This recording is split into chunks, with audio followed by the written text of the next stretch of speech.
Hello and welcome to the Heresy Lodge. I am your host, Dylan Cooper, with our constant co-host over here.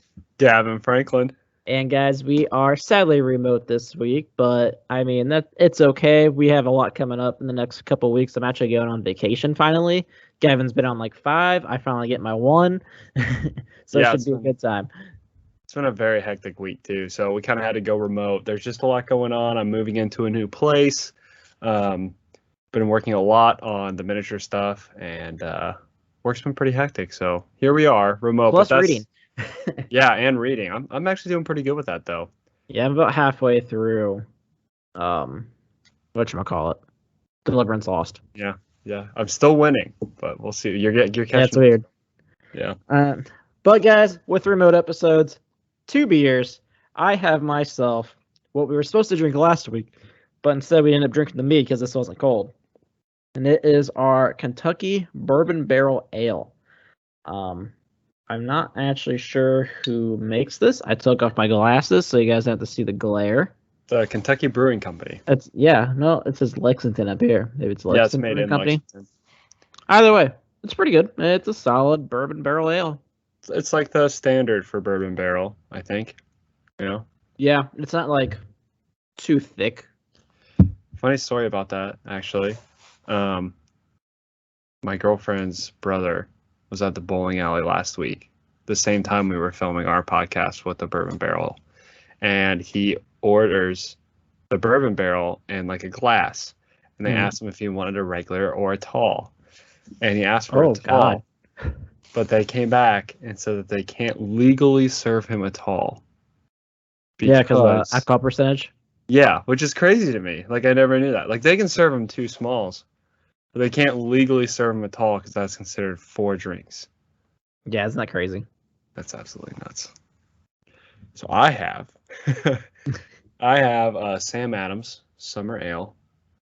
This is a really good beer.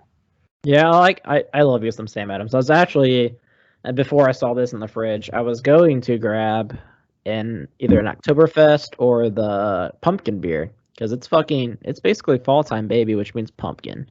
And I love pumpkin beer. I know you're not a fan, but I'm a big fan. Sam Adams does a good job. They dominate the like fall sphere. I feel like Sam Adams is a very underrated beer. You're in brewery? I mean, like their beer is yeah, their beer's delicious. I definitely want to go to their brewery sometime. I'm like, it blows my mind that the drink of choice is like Bud Light when like Sam Adams exists. People are fucking sick. First off, why Bud Light? Like, hell, even Coors Light's better than Miller Lite. Yeah, well, which one's the champagne of beers? Miller High Life. Yeah, Miller High Life, and I love me some Miller Lite. I love the Miller High Life stuff. I'll tell you what, that's really good. The Miller Brewery is really fucking cool. Highly recommend anyone going through the Midwest. Stop in Wisconsin for just that and cheese, I guess. What's the one in St. Louis? Is that Bud Light? Yeah, I think so. Or Budweiser, something like that. I think Budweiser. It might be Budweiser. So I have an extra special thing here. Ooh. And I asked Dylan about it, and he didn't want to because he's a child. But before that, I got stung by a bee, and I've been told I am deathly allergic, so I'm just trying to make sure I don't die here on the podcast, okay? We had a request from one of our Discord followers that we should do shots on the podcast. Shots is scary, but yes. A shot sounds like something that I will do. So I have a shot here of just regular Malibu rum. So this is requested and for Trainwreck, good sir. Was it Trainwreck? Yeah, it was Trainwreck. That's what I thought. That would have been so embarrassing. For Trainwreck. I mean, there's only 3 choices, right? Is it Trainwreck, Thomac, or Daniel? Hey, you're not supposed to say that. You're wanting to hype up our Discord. Hey, it's a good time. It doesn't matter how many people are there. You should get in though, because it's getting wild. We talk some weird shit sometimes. You think we get weird on the podcast? No, we get weirder. You can join that Discord on the Twitter at Heresy Lodge. You can also request it via email. You can also give us some comments, concerns, whatever. Chat with us through email as well. That is the heresiolodge@gmail.com. Yep, those are our places. That's where you can find us. The Twitter, Is there? the email, the Discord. Yeah, make sure you check out YouTube. our YouTube channel Yeah, too. Yeah. make sure you like and subscribe to all those things, please. Yeah, we have a new video coming out this week, probably tomorrow, about what you need to start playing Warhammer 40K. We had some cool discussions in the Discord about like doing kill team and stuff like that. That's totally awesome. I think we should look into doing something like that in the future. Yeah, I'd like to check that out. Eventually, I'd like to check out like Age of Sigmar. They have a new thing coming out, like Underworlds. I don't know how supported that's going to be for a while. Oh, yeah, but it sounds interesting. I might take a look at it. One expense at a time. Yes. my wife is already still no, that's way too much money. I'm like, but what if I roll a bunch of 6 on this dice? I needed these special Grey Knight dice, babe. That's my fault too, because I told you, because you were buying the dice and stuff, so I was like, hey, buy me dice. And then you went to buy them, you're like, well, fuck, I guess I need to buy my dice too. Yeah, I mean, that's going to look good for the video, right? And they're badass. I don't know if they were $35 badass, but they were badass. Jesus Christ, that's crazy. Yeah. Yep. So definitely join us on the Discord. Look at us on YouTube. We do take drink recommendations, as just has been shown. Yes, we love drinking. Whether that's good or bad, who knows? We have a good time with it. That's the part that matters. But today we are discussing The Outcast Dead by Graham McNeill. Yes, we are reviewing it this time. We didn't actually give our rankings last time. Before we do a review, let's do our rankings real quick. Sure. So this book, personally for me, is probably tied with the worst book in the heresy so far. It's like a 3. Descent of Angels. I think we might have done 2 on Descent of Angels. Okay, it might be 2 then. 2's fine. I'll put it at 2. Whatever Descent of Angels is. But the problem is, like, when I go back and review and rethink about all the books, Descent, we kind of discussed this, is better because of Fallen Angels. And this if it was like consecutive, definitely wouldn't have hated Descent like I did, but in a vacuum, wasn't that great. Me, I have Outcast Dead at 3, which sucks. I love Graham, but this book wasn't that great. And I mean, important to the heresy as well. I don't think it is. But I don't know. That's one of the problems with this book. You have no idea. Yeah, I mean, I guess it depends on if that little wolf is anything, and if the Thunder Warrior does anything. Yeah, exactly. If the Choir Master does anything, like, who fucking knows? Yeah. So right now, important to the heresy, I will lay it at a 2. A 2. I was gonna say like a 4. Well, but if you think about it, all it does is it fucks up the timeline. It really does. We don't really have like heresy. What's the word I'm looking for? Like continuation. Connections. Yeah. We see Rogel Dorn, but I feel like Rogel Dorn's in part of all the stories that don't matter.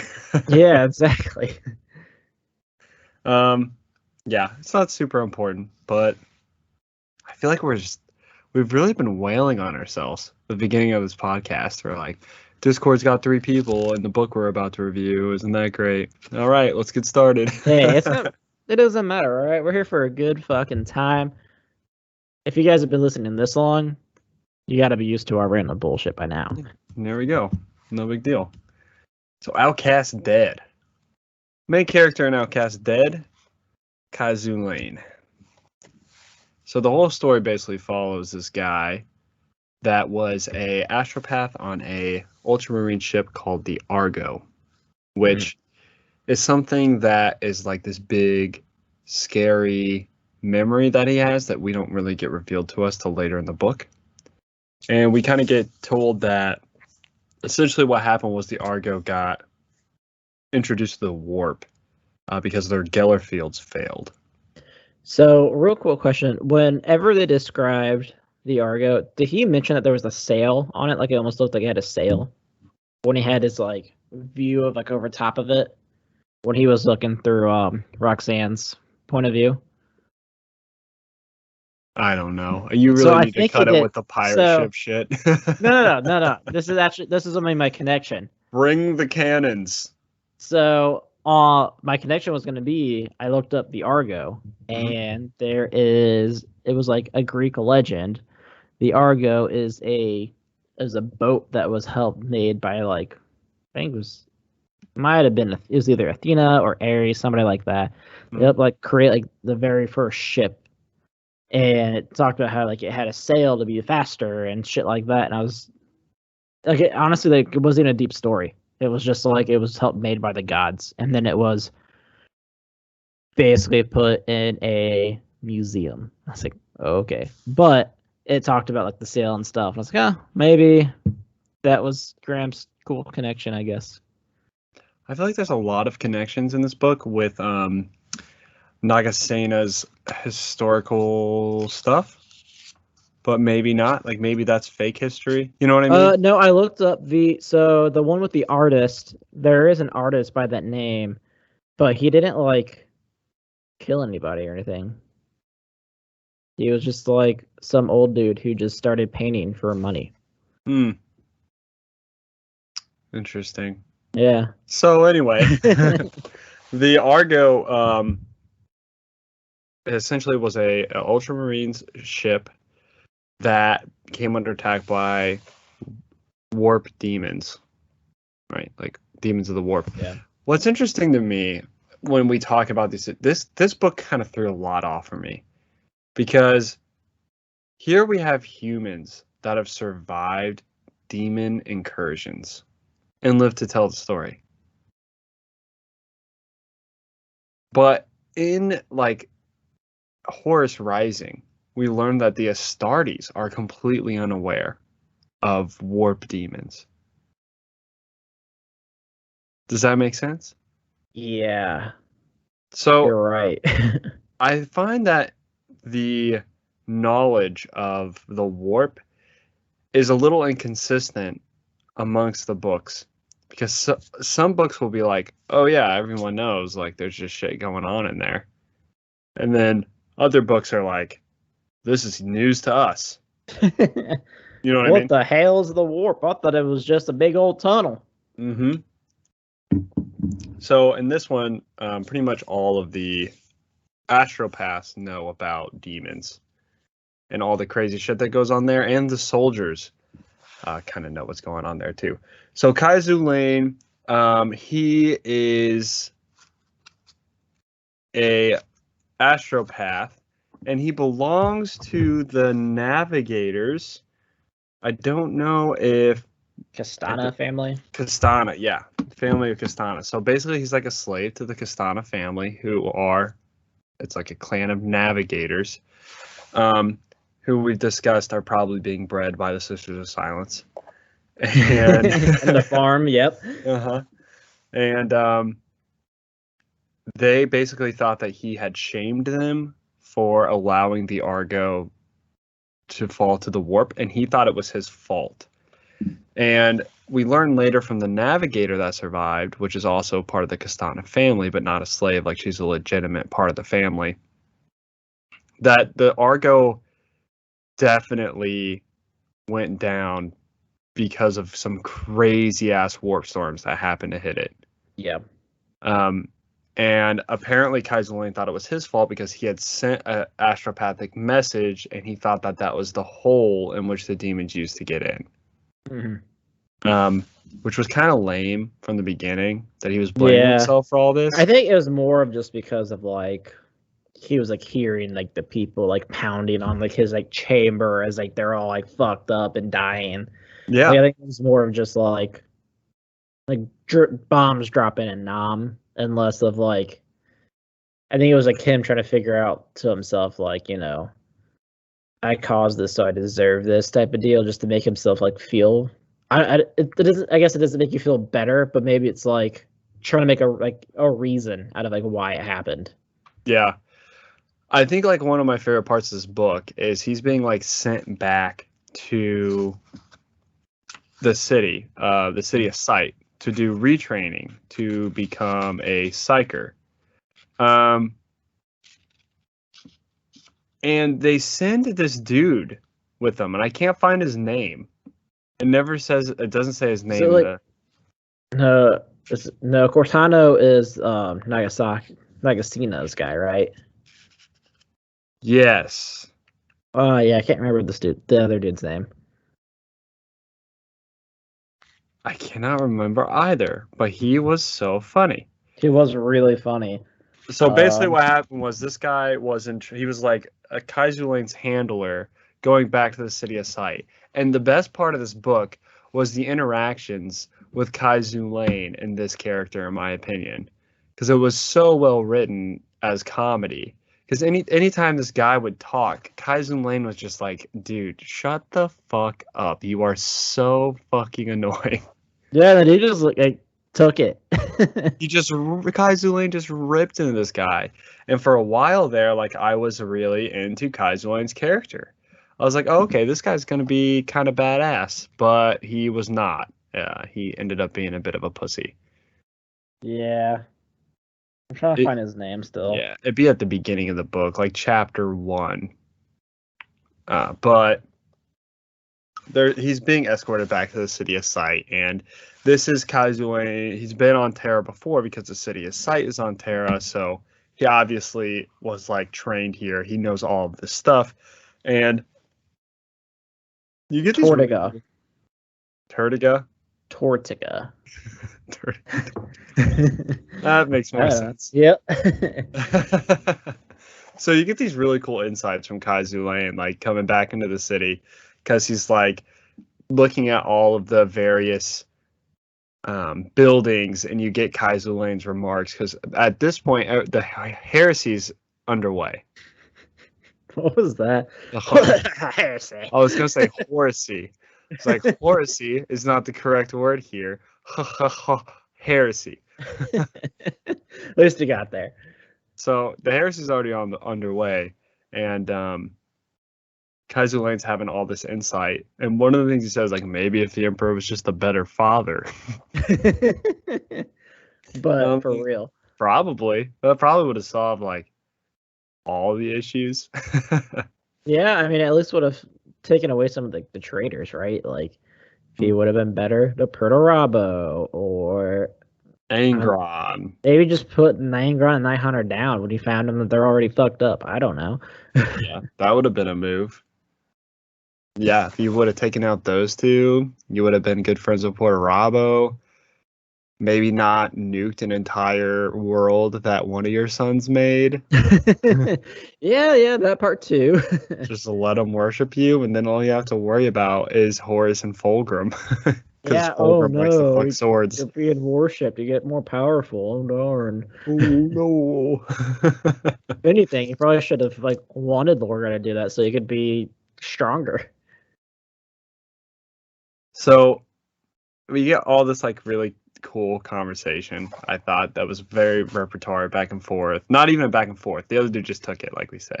Yeah. And Kaizu Lane, he kind of develops he goes through a stages of development. He kind of starts as this badass comedy relief in my mind. Yeah. Where he just didn't give a shit.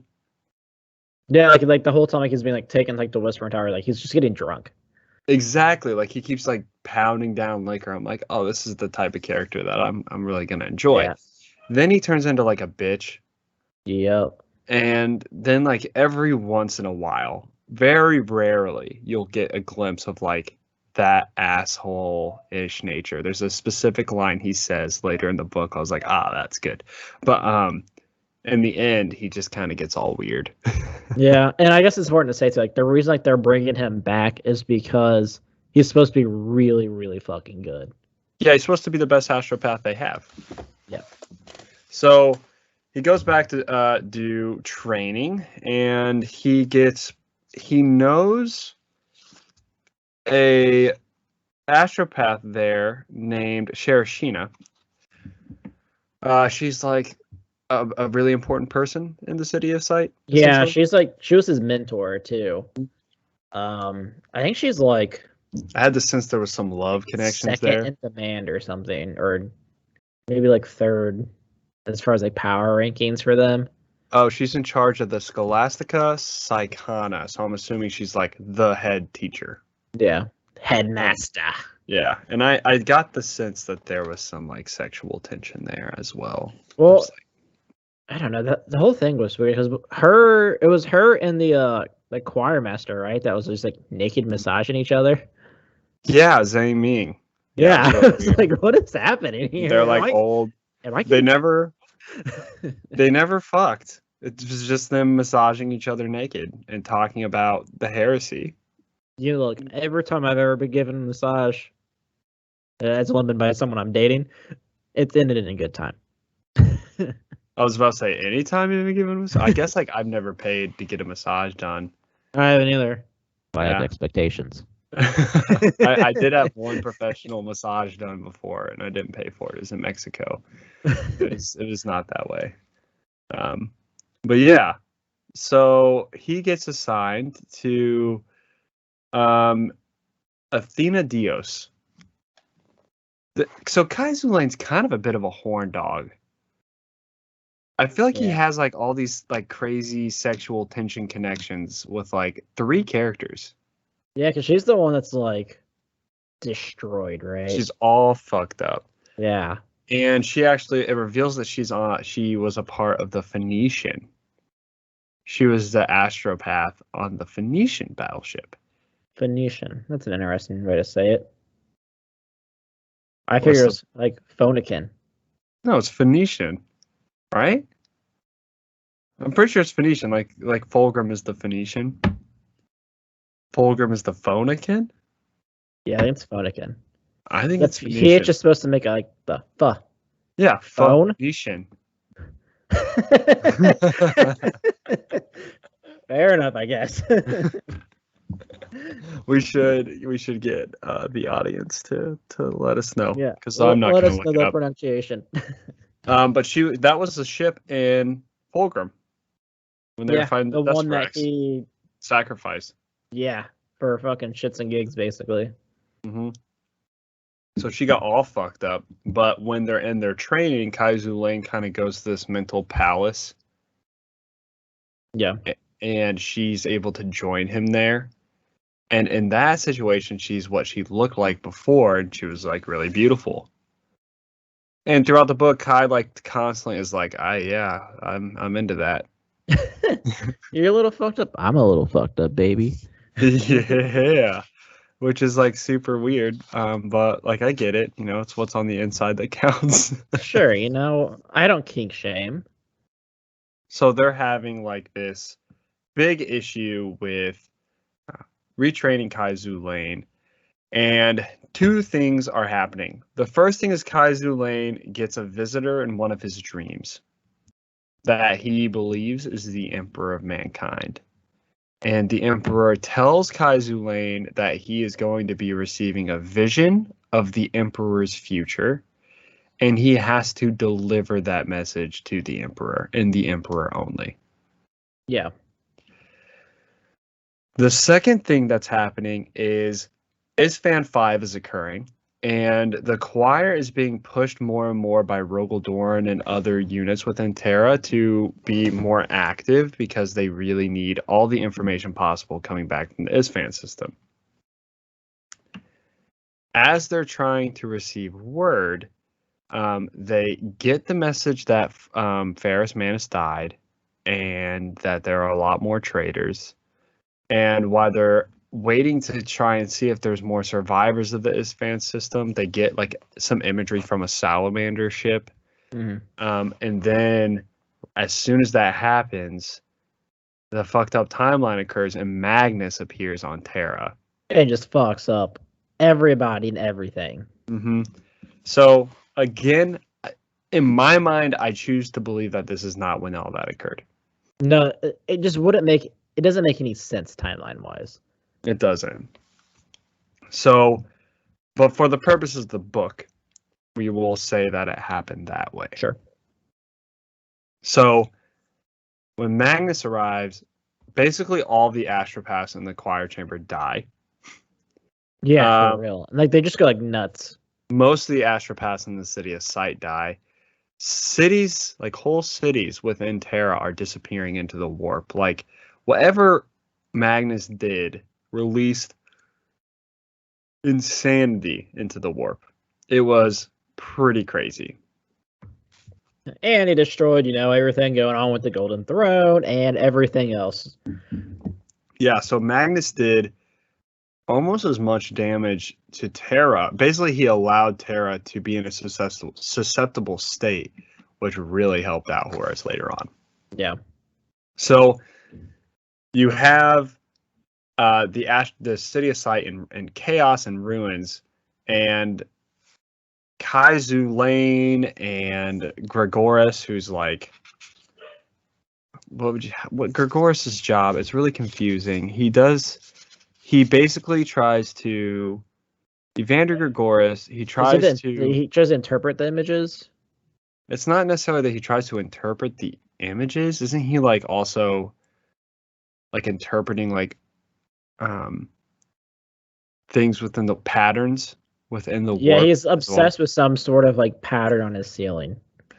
Yeah, so he believes that throughout the past like few years, astropathic messages certain times have been coming in with almost like a tag at the end, and it's some sort of pattern that he's trying to decipher, and he believes that it's some sort of end time.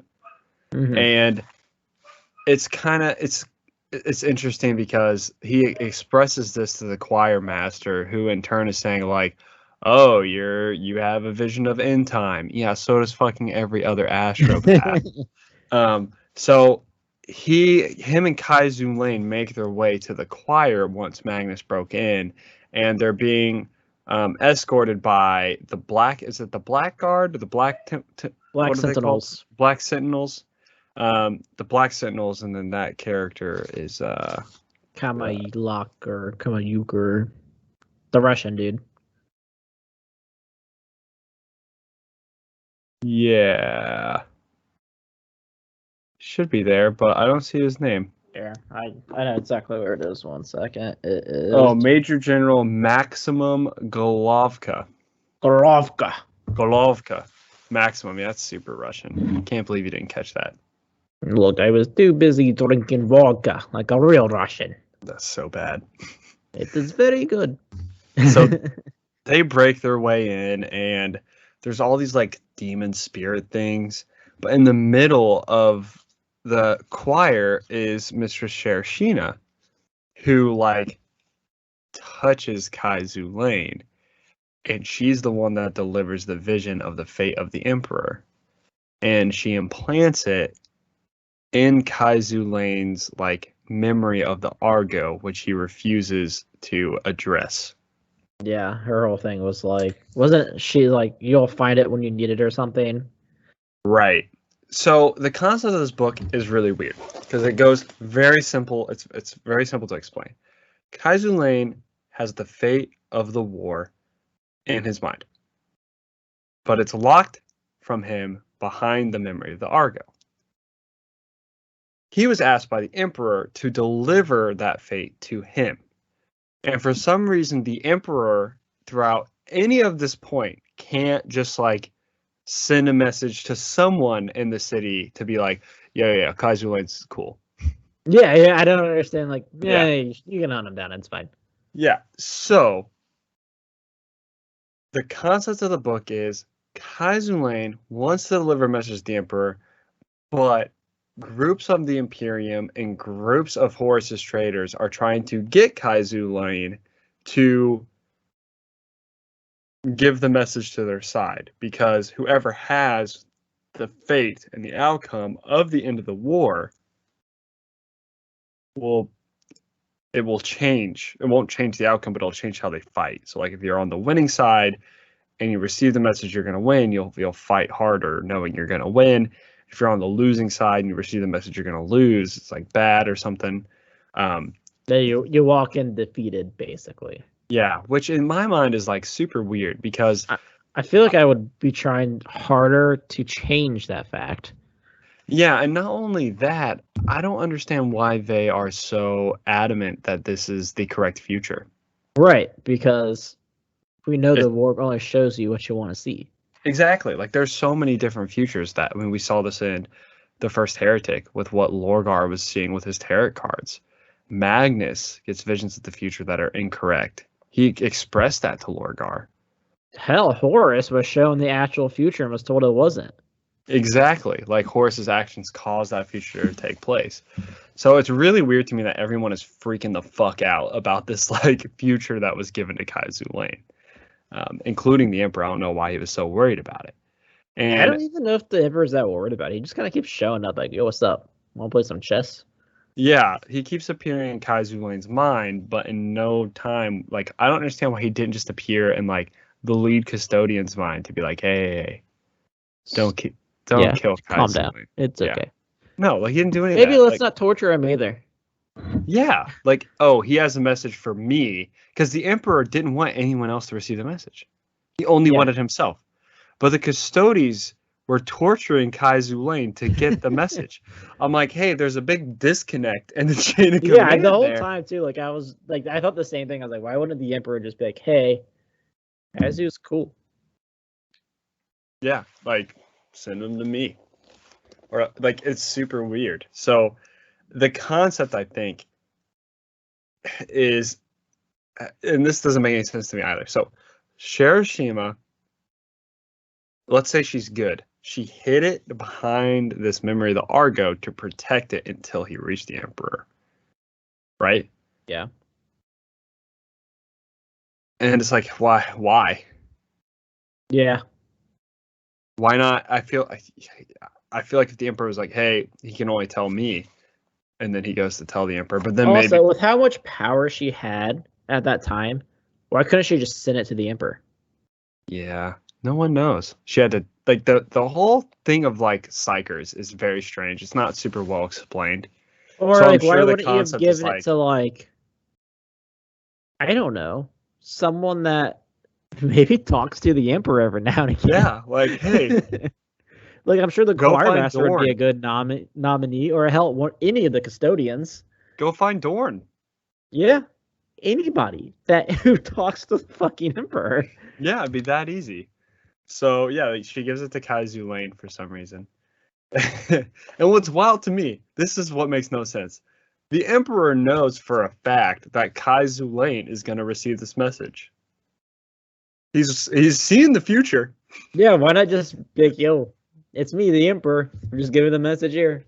Not only that, like the whole what future can be seen and what can't be seen is really weird to me because the Emperor knows Kaizu Lane is going to receive the message before he does. Yeah. So why not just like go look at your future real quick? Also, if he knows that message is coming, he should, in theory, know that Magnus is coming through his crazy warp fuckery. Why not go to Magnus and be like, hey, don't do that? This is exactly what I'm talking about. This is why the premise of this book doesn't make sense. Like the book itself disproves the premise of this book because it's like we don't necessarily know if the future we're being shown is the correct future. And sometimes we can see a future and sometimes we can't see the future. And sometimes the future is inevitable and sometimes it's not inevitable. And in my mind, I'm looking at all this, I'm like, then why the fuck does any of this matter? Like, who gives a shit what Kaizu Lane has in his mind?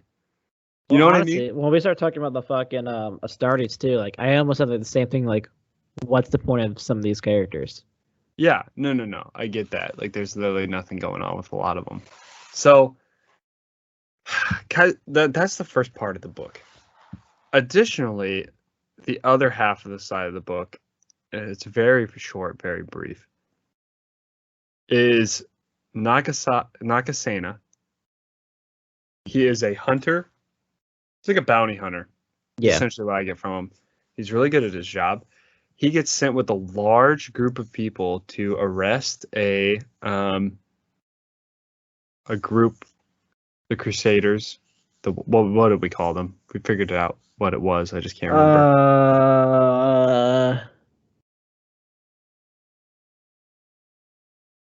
It's definitely something Crusaders. Mm-hmm. Yeah, so there's a group of Astartes on Terra called something Crusaders. And For some reason, they're being arrested. It's never clear why. In the book, a lot of people would assume that it's because they're traitor legions, but it's said in the book that more astartes were arrested that weren't traitor legions. Well, the custodes, I think, talk about them being traitors. But when they get arrested, there's two problems to this. When they get arrested, Magnus has yet to appear to the Emperor. Yeah. And therefore the Thousand Son is not a traitor. Man, the whole timeline is so fucked from this book. Like, none of it makes sense because Magnus definitely is there, and at least, if not like right before Isfahan 3, like as it's happening. It has to be before because they send the wolves, and Horus is like, no. You should just kill Magnus. Yeah, and like, yeah. So for some reason, we don't know, this group of astartes gets arrested. We don't know if the group is exclusively traitors. What we know is with the group that got arrested, in the second part, a subsection of that group breaks out. The entirety of that subsection, they are called the Outcast Dead, are traitors. Whether or not that means everyone in the whole group was a traitor, we don't know, because I'm pretty sure it specifically says like just these few are going to be helpful. I'm pretty sure the Thousand Son character breaks out only the astartes that are from the traitor legions, which implies. And I think it's also the ones that because I think at one point he said like those were the ones that he thinks he could control. Which I find interesting that 3 of them are world eaters. Granted, 2 of them don't have implants. Yeah. I think it's like very poorly described because like if they were traitors, why did the Thousand Son get arrested before Magnus appeared? Crusader host. That's what they were called. It's the Crusader host. And at the same time, like, was there more? At any day in time, I can see the world eaters being arrested for literally anything. But having like the Emperor's children arrested, that's kind of weird. One of the original 7 of the Death Guard, very, very weird. And also very, very weird that he's not with Mortarion, in my opinion. Yeah, because as part of the original 7, you would think he would be like... He should have been on the Honor Guard. Yeah. Yeah. And they talk about how amazing he is, and he's not in the book. Yeah. Also, the Luna Wolf. If they don't know Horus is a traitor, the Luna Wolves are the Golden Children. Yeah. Their Primarch is the fucking War Master. Yeah. I don't know. I'd have to look into the Crusader host and what exactly they did or whatnot. But yeah, the whole arresting of the Outcast Dead was weird.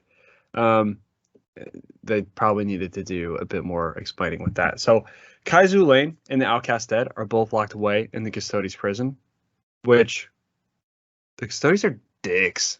Yeah, big dicks for absolutely no reason. You kind of see the Custodes being dicks in the next book too, like out of nowhere. They aren't dicks yet where I am, but they like are a little condescending. Yeah, and it's super weird. I'm like, as a custodian, I feel like you should be very like stone-faced. I also feel like you should just be indifferent, and because you should just be like, "I'm better than you," like whatever. Like I really like the ones in the first Heretic, and they were nothing like these ones. Mm-hmm. Yeah, it's just weird, and like, so the Outcast Dead breakout. Kaizu Lane, before the breakout, is being interrogated by Custodes, and they're basically boring like physical objects into his brain, and that allow another psyker to go in and try and find it. But since Sarashima hid it behind the fear of the Argo, the psyker that went in was always in danger of like getting. Yeah, so I don't think we talked about this, but like his like dream space or whatever is like it's this desert with this big ass castle, and like the entire time there's like this fucking monster that's just trying to get him. Yeah, and it's the Argo, but it's not. It's like a ship. Yeah, it's like made of people. I always thought it was like a giant like sea creature type of deal. Yeah, that'd be a lot cooler. But it was literally like a ship emerging from the sands, and I was like, "How is that gonna kill you?" The pirates, dude. Like, just hear me out. I've seen Pirates of the Caribbean. So, the best part of the book, or one of the best lines Kaizu Lane delivered, was one of the attempts that they had. Was they actually went in as she disguised herself as the matriarch of the Navigator House. What's the Navigator House he was a part of? The Yeah, the Castanas. Castanas. And she was like, "Hey, I'm here to take you home. You just have to tell them what the Emperor gave you, and then we'll put you back on a ship." Yeah, she was like, the Argo is not your fault. Like, it was bad maintenance, something like that. Yeah. And he knows her dress wasn't moving, and he's like, fancy. And she's like, it was very expensive. So it was just a really weird exchange. Yeah, and he eventually noticed that it wasn't her, and he was like, "Yeah, you almost had me." And she was like, "What gave you away?" He was like, "Well, this and this, but mainly the problem is this girl. I've never met her, but she's a complete fucking bitch." Well, he didn't even say I didn't meet you part. He was just like, I know that Castana's a bitch, and she's like, damn, I really gamble that you never met her. He's like, oh, I haven't. But rumors spread. Yeah, so it didn't really work out super well, and then the Outcast Dead break him out, and it becomes like this hunt. So they hire Nagasena again with some of the custodes. The whole time, I'm very curious as to why Dorn is not brought in. Yeah, he's not even talk. Like, the custodians don't talk to him. It's not reported to any of the Imperial Fists, apparently. Which you think it would be, considering they are the ones that are in charge of defending Terra at this time. Yeah, it just really seems like the custodians are fucking idiots. This book makes them look like idiots. We have one custode that gets killed by a fucking naked world eater. With no weapons. Yeah, that part doesn't make any fucking sense to me. And then we have the other one who's just like, well, I fucked up. I better fix it, I guess. And then he dies to 2 more world eaters. It's like, oh my god, you guys not only do you suck in combat, but your strategy's fucking horrific. Why would you not tell Rogel Dorn? Or, I don't know. How do I have more custodians than I would fucking the Black Sentinels? Who the fuck are they? Yeah, you guys have, I know... You're going against the Astartes. According to this timeline, the custodians... According to this timeline, after the heresy has been revealed, the Emperor and Dorn both okay that half the Custodian Legion can leave Terra and go help Russ hunt down Magnus. Yeah, seems totally feasible. Dorn would definitely be okay with that. Yeah, for real.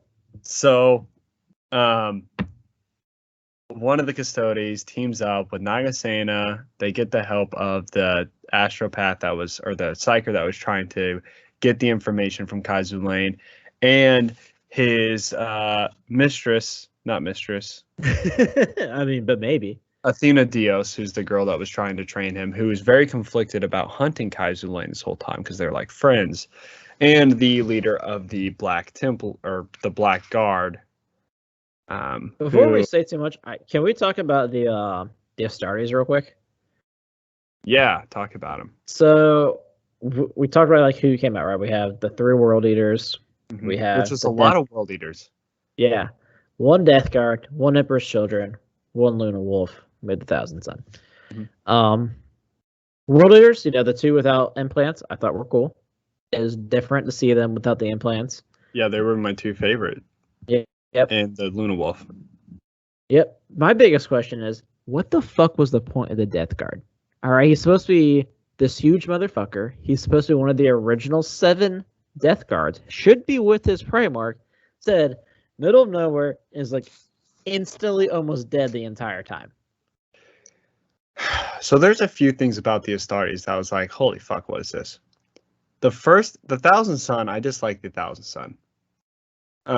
He had a very Motep-esque character. Yeah, kind of. The problem I had with him is he was so insanely overpowered. Yeah, he could do all the fucking house powers, and I was like, that's weird. Yeah, so he was one of. It talks about this in A Thousand Suns because like, uh, Aemon is like this, where like you can perform all of the powers, Yeah. but you're not like the best at Mhm. any of them. The problem that I had is like throughout this book, it constantly talks about how the psyker running around in Kaizu Lane's dream, who's the emperor, is part of this cast that is insanely powerful because they have the ability to control people, and none of them exist anymore because it's so insanely overpowered. Then you have this Thousand Sun character who pops in and starts mind controlling people. And Yep. the book tries to explain it like, oh, he's not like them. He can't mind control them. He's just Also, giving them he's supposed to have suggestions. like a thing around his neck that's supposed to like stop him from using psychic abilities. But he can anyway. He can still mentally control some of the humans.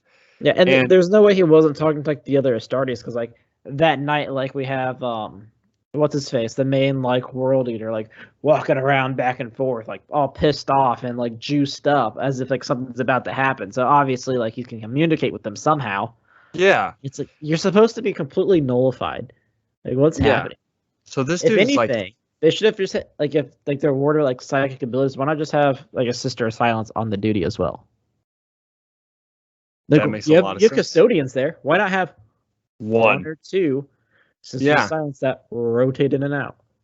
it would be so easy. Yeah, there's so many logic gaps in here. Like these are the type of powers we've never even seen Magnus perform. Yeah, We didn't even see the demon in Prospero Burns do this kind of shit. yeah, He was able to change his form and then command people by knowing their names, but he was a greater demon. yeah. And he had to know their names in order to even use that power. Yeah, this dude was just like, open my cell. And they opened his cell. Pretty And it's much. like, wait a fucking minute. How's that okay? He's like, oh no, I'm just influencing him. I'm like, you're fucking that's insane. Yeah. So yeah, not a fan of the power of the Thousand Sun. And he also, in the later end of the book, he summons a demon.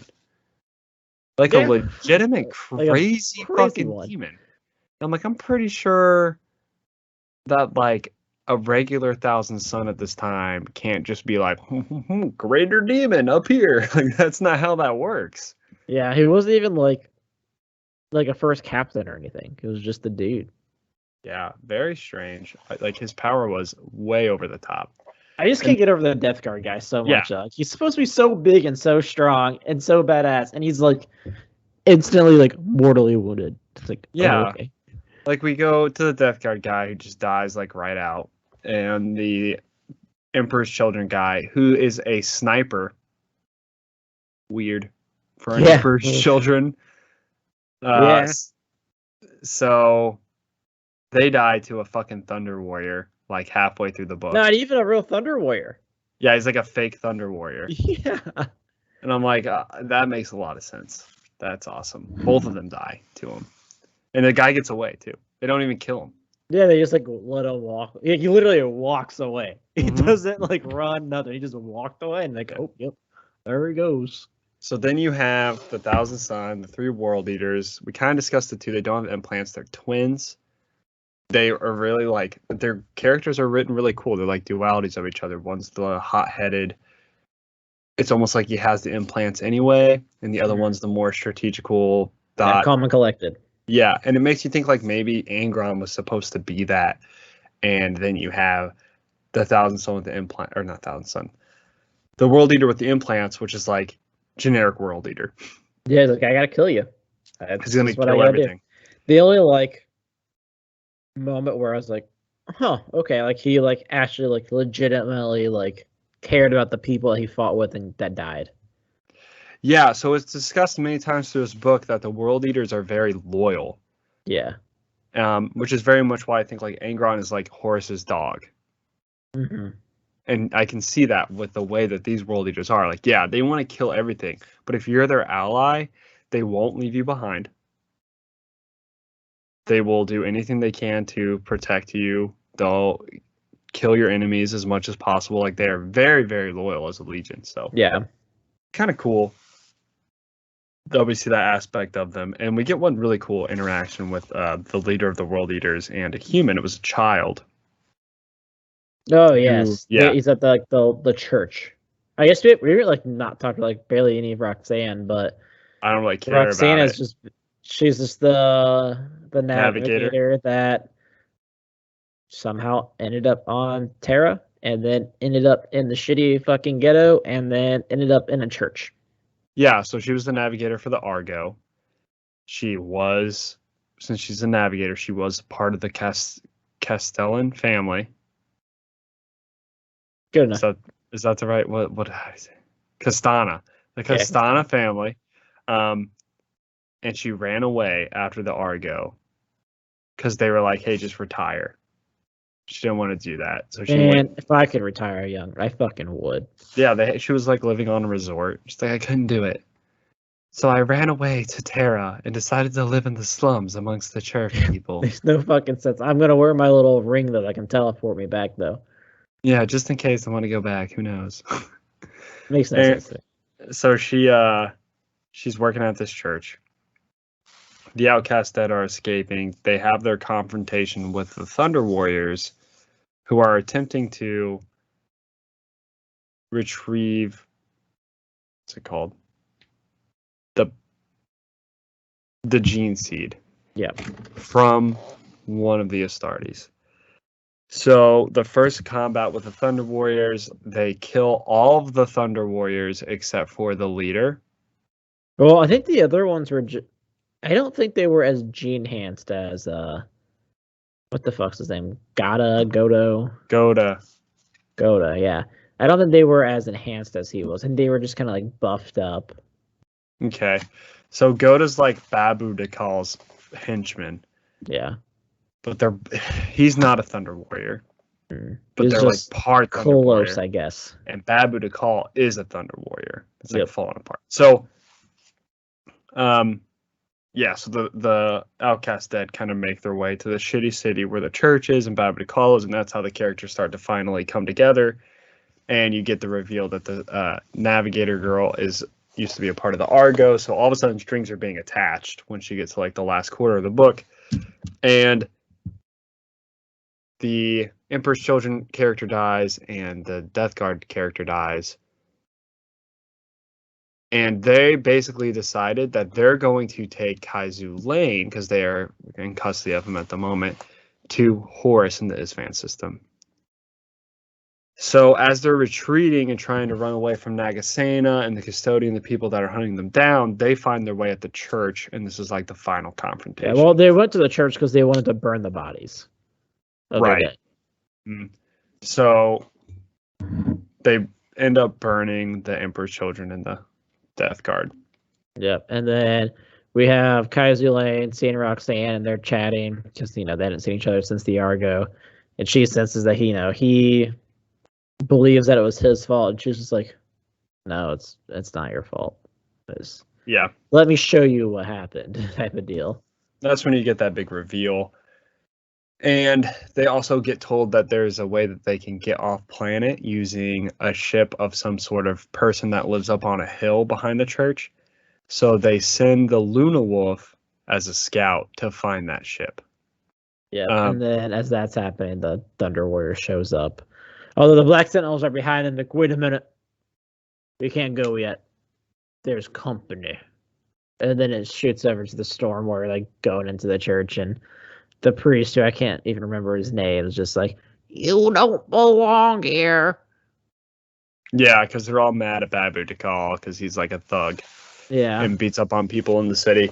And so the Black Sentinels, I guess, decide to attack anyway. They murder all of the civilians. Nagasena is probably my favorite character because this entire time he's hunting them down. He's like, are these guys really traitors? Like, they've been on Terra for years. Most of these people haven't seen their Primarch in 100 years. Yeah, man, we kind of skipped over like a decent plot point of when they are all Kaizu Lane and them are all chatting, and they realize that they're being recorded by the Black Sentinels through his eye displays. So Yeah. one of the world eaters like rips out his eyes, and they take him to a doctor, him and the Death Guard guy, because the Death Guard guy is like fucking almost dead because their plane crashed forever ago. And then the And doctor's the one that tells him to go to the church after the bodies are dead. yeah, we also had to talk about how like the church earlier, Babu de Call's men showed up and just got like fucking murdered by a ghost. Yeah. Just really randomly. I was like, okay, that was weird. So yeah, I mean, it kind of ties into the end here because the church is like haunted. Yeah. Ooh. So basically, a bunch of weird stuff happens in the city that's kind of unimportant to the plot. But what's important is A, the Outcast Dead have agreed to take Kaizu Lane back to Horus. B, Kaizu Lane has still yet to get past the Argo, so he still has the secret somewhere within him. C, the Black Sentinels are chasing them through the city, and Nagasan is having a really difficult time with this hunt because he feels like he's hunting people that aren't necessarily traitors, which is a big theme in this book and my favorite theme. We talked about this last time. It's like the Outcast Dead are kind of the main characters, and they're part of a traitor legion, but you don't really view them as traitors this whole time. No, they're kind of just like confused. Yeah, and they're in a weird situation. It's just like, what would you do if you were trying to survive? Because basically, if you turn yourself into custodies, they're going to put you in jail forever or kill you. It's like, well, fuck, like, I don't want that. You know what I mean? Yeah, like I understand like why they were in jail, but at the same time, if they hadn't been near their legion in 100 years, it just doesn't make sense like why they would just randomly like, arrest them if the whole purpose was they were traitor legions. It's rough because even in today's world, like, it's difficult to separate somebody in war times that are like from nationality of the people you're fighting against. We saw this in World War II with the Japanese, and like we see this all over the world today still. Like when one country goes to war with the other, citizens of the country. Yeah, I mean, yeah, it's basically just racism. Yeah, I mean it's racism, but it's also a matter of security, and it's amplified when you talk about astartes because not only are they gene enhanced and they can deal a lot of damage, but they also are genetically created to have a bond with their Primarch. That's true, yeah. So it's very difficult to discern whether or not, and we see this in Deliverance Lost too, I'm not sure if you're there. It's difficult to discern whether or not a Astartes that was from a traitor legion, even being separated from their Primarch for a certain amount of time, is going to remain loyal. Yeah. You know, so I can see why it's complicated, but I definitely think the reaction of just kill him is probably bad. And we see that in the Custodian, just like really wanting to kill these guys for some reason. So the Custodian's like getting off on murder, and that's very strange. So we end up at the church. After all those things are very important things. The Luna Wolf gets sent off to find the ship. Babu de Call shows up. He basically explains to the Thousand Sun and the three World Eaters that he's just after their gene seed, which is hilarious because no Astartes is going to give up their gene seed. Yeah. Especially considering the fact that means one of them would have to die. Yeah, that and like they're also like mind building like who it is. And he's like trying to like tell them like what happened to them kind of, but at the same time like everyone's like, okay, well I guess I just have to fucking kill you either way. Yeah. It's revealed at that time that Babu de Call is an original Thunder Warrior, and he's actually the most famous Thunder Warrior. And it's never explicitly said, but it's highly suggested a couple times throughout this book that the Emperor killed all of the Thunder Warriors. Now, I've heard this like 100 times. I have yet to see confirmation that that's what happened. Yeah. It's a lot of speculation. There's a lot of like online YouTube videos that have been like, oh yeah, this happens. We know what happens. But I don't think it's actually written anywhere. I think it's like one of those things like, yeah, it probably happened. But we also have this problem with Babu de Call, as we're seeing. He's like literally falling apart. Yeah. So like his body was basically made to fail. Mm-hmm. Now, could the Emperor have saved the Thunder Warriors? Probably. So it's kind of that thing like even if they were to die of this, is not saving somebody when you can the same thing as murdering them? Yeah. Yeah, a little bit. So it's kind of weird. It's kind of a weird situation, but they're all amazed that this Thunder Warrior is still alive. They thought all the Thunder Warriors were dead. But at the same time, while this discussion is going on, that's when the Black Sentinels decide to come in, murder like every civilian here for some reason. The justification is that there were traitors amongst them, which again, like they're not even really traitors. Yeah, it's just like they might be tainted. Kill them all. What's interesting to me is the heresy has been in full swing, and at no point in time throughout this book, when they interacted with humans on Terra, did any human ask what legion they were from. And when it was revealed, they weren't like, whoa. Well, yeah, because, what are they going to do, right? Yeah, but you would think that, like, as fucking crazy as the Imperium is, that any citizen that wanted to survive would be like, oh, you're a world eater? I'm going to go that way. Yeah. Well, I mean, think about even like when, what the fuck's them? Golov or Golov, whatever. Yeah. When they find the doctor, he just shoots him in the head.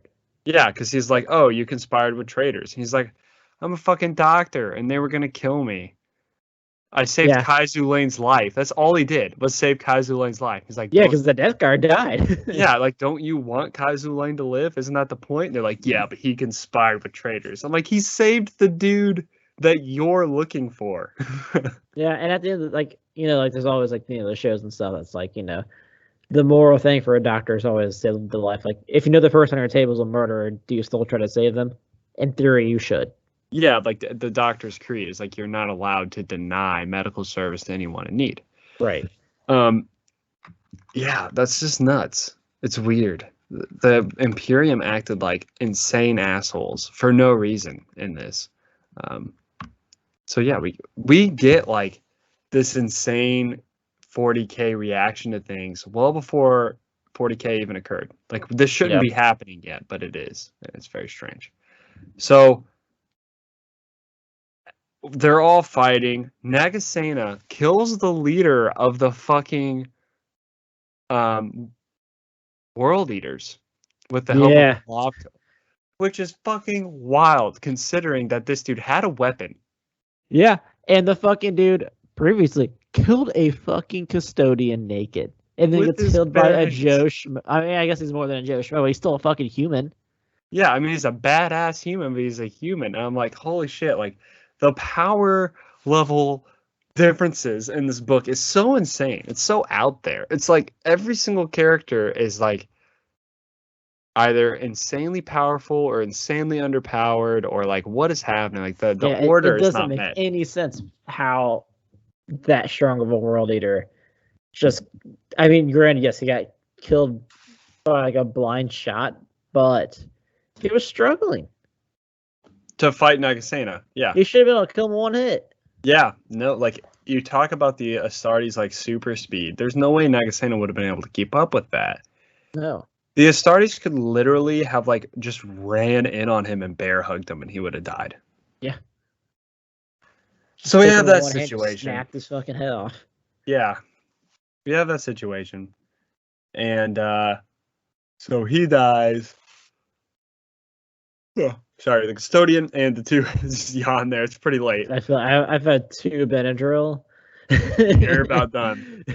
Custodian and the remaining 2 world eaters kill each other, so they're all dead. So the only 2 at this point left alive from the Outcast Dead is the Thousand Sun and the Luna Wolf, who's out of the picture right now. Also, while all this is happening, the Thunder War is just gone. Yeah, Babidekal disappears. How does a giant motherfucker just disappear? Like even in like a battle scene, like even if like there's civilians running or whatever, he's supposedly the biggest person in the room. Yeah, it doesn't make any sense. So you go from this to another just really weird fucking scene. So there's a Pariah gene person that hangs out with Nagasena, and he gets sent after Kaizu Lane and the Thousand Sun. So the pariah at this point just completely shuts down the Thousand Sun and apparently has some super strength and is able to just beat the shit out of this Astartes. Yeah, because he was trained by pretty sure it's an assassin family. Maybe, but still. The ones that start with the C. Not the Corvidae, the other one. Yeah, the Cladis. Yeah, so he's like beating the fucking shit out of this Astartes. And then the Thousand Sun does like the weirdest fucking thing that I didn't even know was possible. That just turns the entire 40k storyline on its fucking head, by the way. You mean you can't just sacrifice your ability to be a psyker to summon a demon? Apparently you can. Apparently you can sever the connection between yourself and the war permanently, so you're no longer a psyker, and that is able to release an absurd amount of energy that allowed the Thousand Sun to summon this demon ghost that had been haunting this church.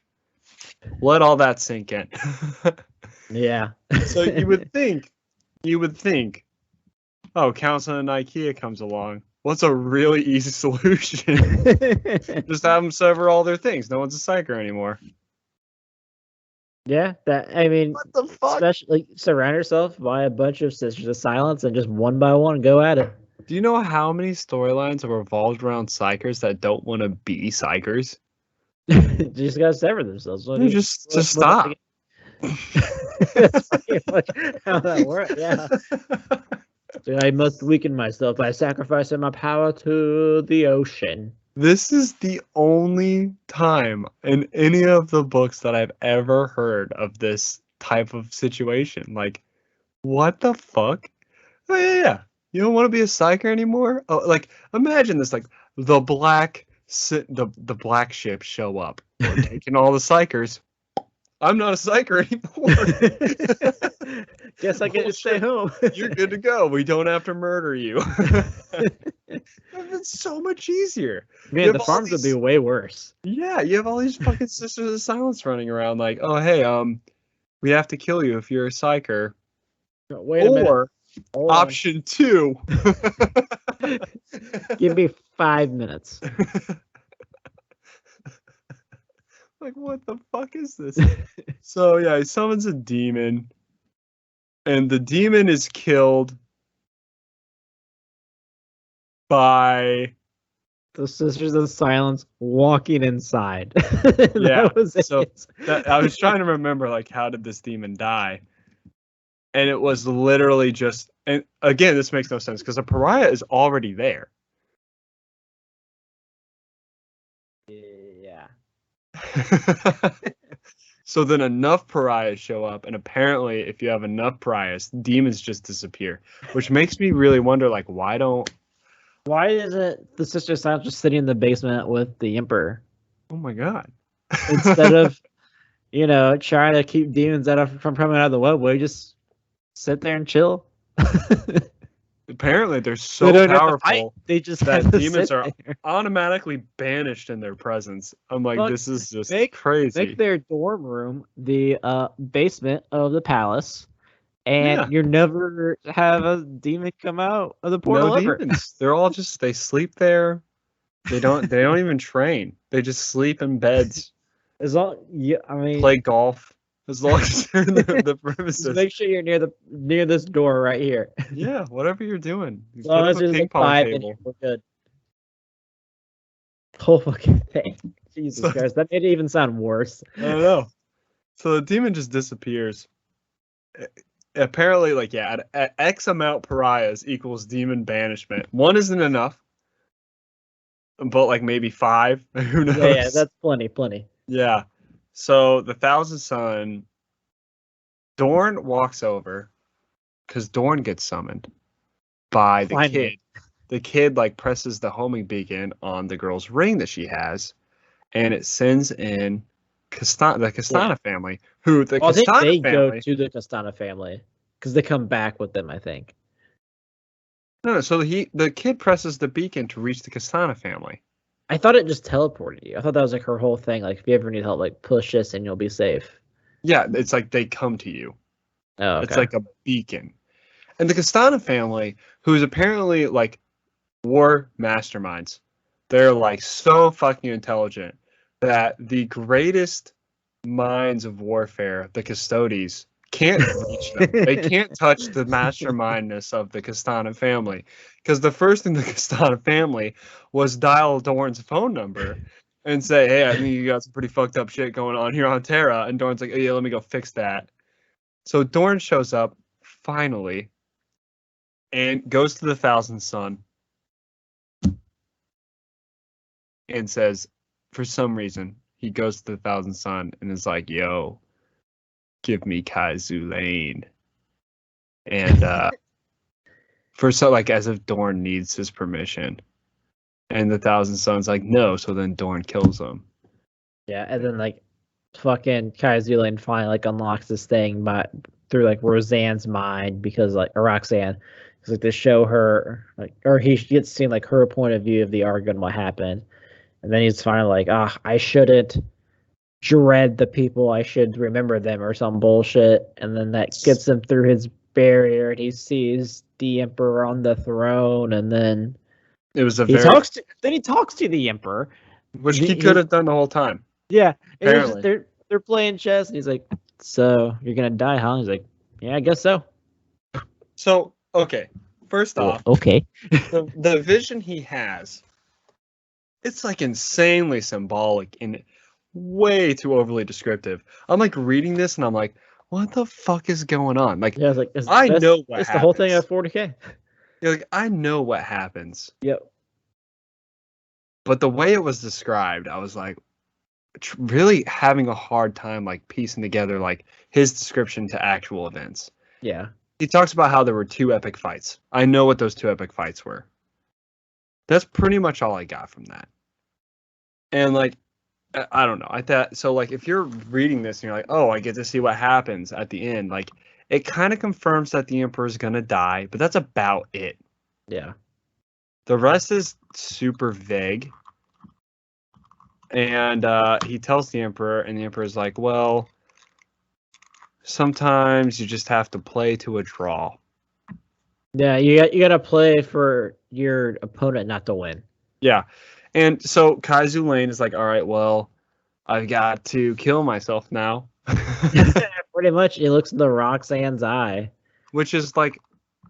Third eye, sorry. Another thing is like, okay, here's the Emperor again, appearing to Kaizu Lane.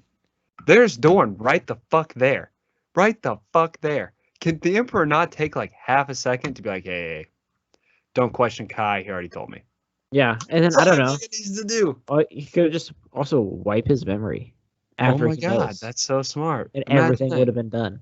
Literally, one of those 2 things would have solved the problem. Nope. Yeah, I mean they fucking wiped. Thanks for the info. Zahariel's mind. Chess game. Yeah. Yeah.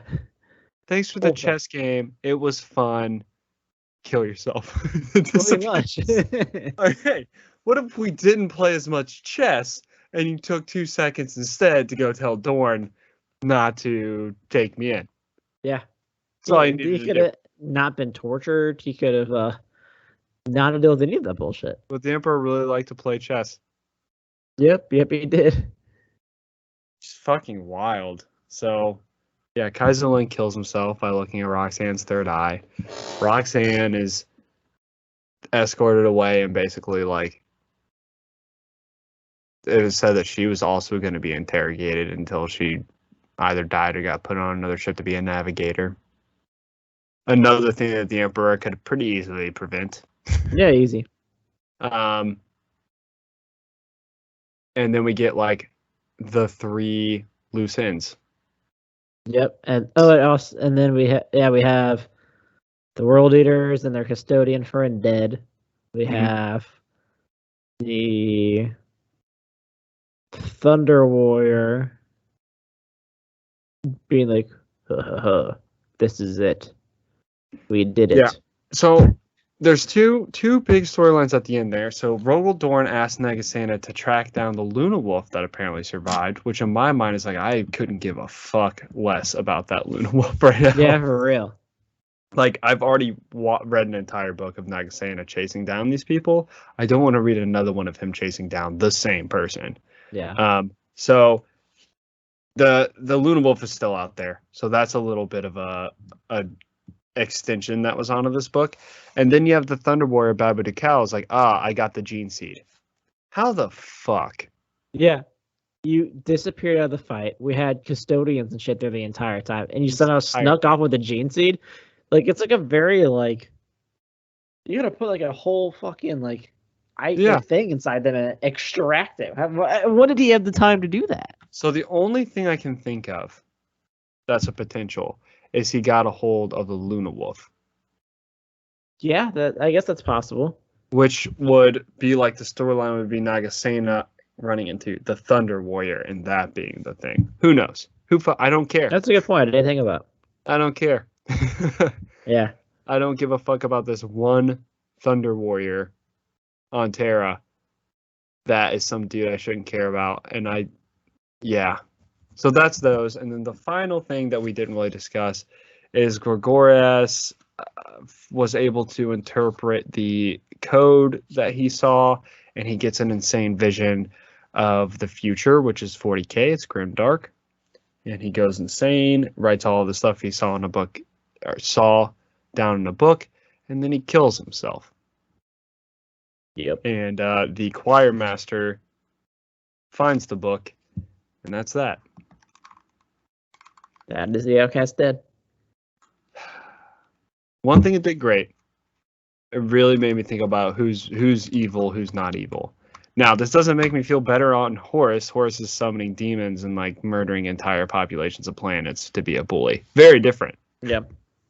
But these like random astartes, yeah.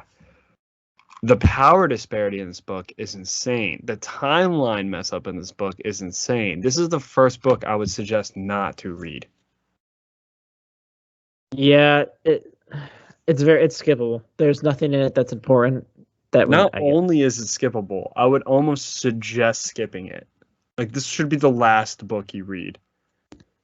Yeah, if you're like a completionist. Yeah, like, okay, you can read it. I wouldn't read it at first because it's going to confuse the fuck out of you. And it doesn't make a lot of sense. It's like a fan fiction. Yeah. What was a shame? Love me some Graham McNeill. Yeah, I can't wait for his next one. What's his next one here? Graham, I want you to bring us back on Angel Exterminatus. I think you can do it, Graham. I hope. I think it'll be one of the best ones yet. If not, well, it'll be another one. Yep. All right. That's our episode, guys. Yep. That Lots is of ranting. Yep. That was our review of the Outcast Dead. Yeah, hopefully you guys at least enjoyed the episode because the book wasn't all that great. But maybe you liked it. If you liked the book, let us know why. Like, what was your favorite part about this? Maybe we're wrong about the timeline disparity. I don't think so. I think we've checked it like 4 times now. Yeah. But maybe there's something we're missing. If, like I said, if you liked it, let us know why. We're interested. Yeah. Obviously, it's very, what's the word I'm looking for? Yeah. It's up to you. Should be good. So next week we will be previewing Deliverance Lost. We'll actually be recording the preview and review next week. So don't, judge us for being in the same clothes for 2 weeks in a row. It will not. Yep. Don't be going on vacation. Yep. So we'll be double recording. Should be a good time. Other than that, I think that's it, guys. If you want to talk to us at any time, join our Discord. It's a lot of fun in there. If you have questions for us, if you want us to add like new things to the podcast, if you have drink selections, like whatever, let us know. We like to hang out. We try to interact with you guys as much as we can. You can do that by emailing us at theheresylodge@gmail.com. You can tweet us at heresylodge, where you can also find our Discord pinned. And you can like and subscribe to the YouTube, leave comments, reply to the comments.